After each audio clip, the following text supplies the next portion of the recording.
Salut, c'est Trado. Voilà mon commentaire pour Ubisoft. Alors, on peut dire clairement que Ubisoft a malheureusement échappé au mouvement de hausse des indices depuis la reprise, puisqu'un simple coup d'œil sur le graphe nous montre que la valeur est empêtrée dans une sorte de consolidation longue. Tout d'abord au niveau graphique, les cours sont dans un grand canal bleu nuit qui attire les cours et qui leur fait faire des rotations à l'intérieur. Mais en même temps, il y a une fourchette d'Andrews bleu ciel qui peut être intéressante à exploiter, puisque la médiane de cette fourchette, le segment du milieu, pointe comme objectif le niveau des 15, 50, 16 dans un objectif de moyen terme.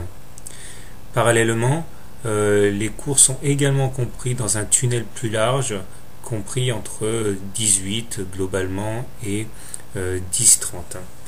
Alors, les indicateurs techniques, quant à eux, sont tout à fait révélateurs, significatifs d'une période de consolidation, puisque le MACD épouse ce love autour de son signal sans impulsion claire, tandis que le stochastique croise à la hausse, à la baisse le sien de signal. D'ailleurs, il vient de croiser à la baisse encore cette semaine, mais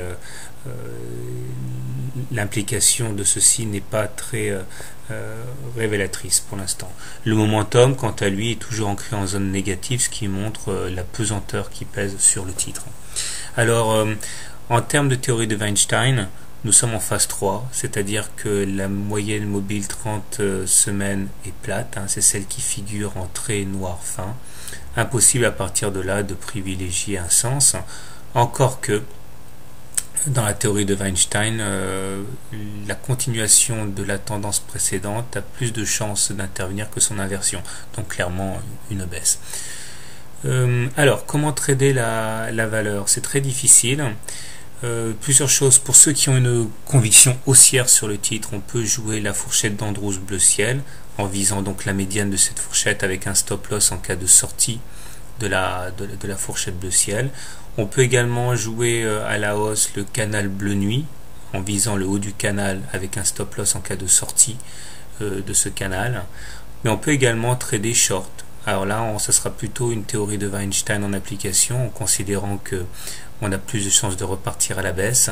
Dans ce cas, dès la cassure de la résistance, du support à 10,6, on se met en short avec un stop loss au-dessus des précédents plus hauts aux alentours de 17,8, 18 par là. Voilà, bonne semaine et bon trade.